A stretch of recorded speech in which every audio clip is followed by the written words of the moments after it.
I was with a walker for 6 months last year. 6 months. Last year, I think we counted, and I was stuck 127 times. I had 8 MRIs. One of them lasted for almost 4 hours.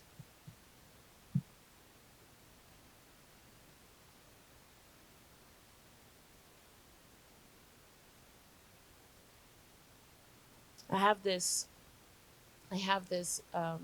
video that I was just showing Matt the other day, yesterday, 2 days ago, of the amount of vials. Last week I was in the hospital. Last 7 days, I had to be there for a few hours because they had to draw a ton of things from me. And there were like 18 vials. And I was thinking to myself, as this sweet woman was there, because they had to stick me maybe 20 times in these 2-3 day periods as I kept going back. And she goes, you just seem so determined. I hear you in your business calls. I hear you sending your text messages, because in between, while they're running things, I am pressing my thing and I am sending out all of the messages, responding to all of the vendors. Even though it says no cell phone, I'm like, I'm not talking on the phone. I'm talking through text. It's different. And the next day, I didn't tell you this, she said something to me. She goes, I was thinking about it last night because they were having a hard time, so I had to go back the next morning. And because I reached a roof. And she goes, my husband, I have been dealing with this thing at home. This is the woman who's drawing my blood. She's like, I've been dealing with this thing at home and nobody even knows. My husband has seizures all the time. And it's driving me crazy because I don't know how to help him. And we went to XYZ hospital and they didn't really help him.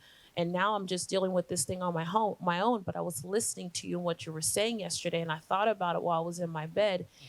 And she was like, and you gave me hope.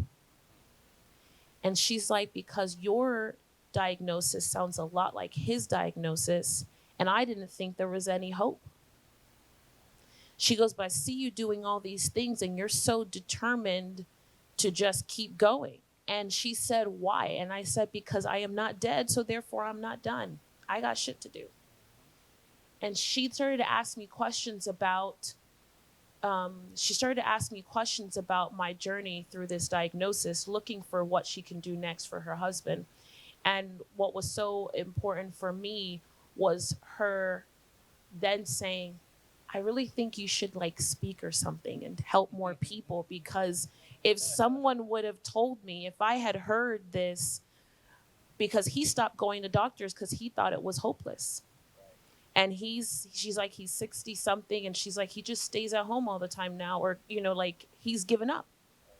And then when she was like, have you ever considered speaking or doing something like that? And I was like, I don't know, I was like, I don't know. Speaking's not really my thing. And, and then she was like, well, I just think, because she goes, if you could just tell people about what you've gone through. She goes, look, this is the 3rd day I'm seeing you.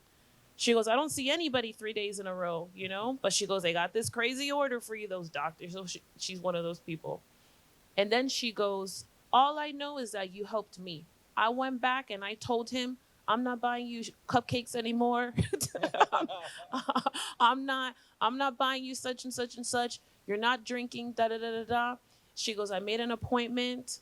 She's like, where do you work, or such and such, such, and I'm wearing my do the damn thing, my cut shirt with the sweater. And she goes, what is my, and I show her, she's like, oh my God, I was wondering what it was. And then she said something to me. She goes, I want to hear from you again. Can I hear from you again? And the only reason why I share this with you is because, what we think is so different from the truth. Everybody is looking for answers, more answers than what they have. The things that you know and that you have accomplished and gone through, they are the roadmap for the person who's in front of you. The more you share the roadmap, the more roads come back to you.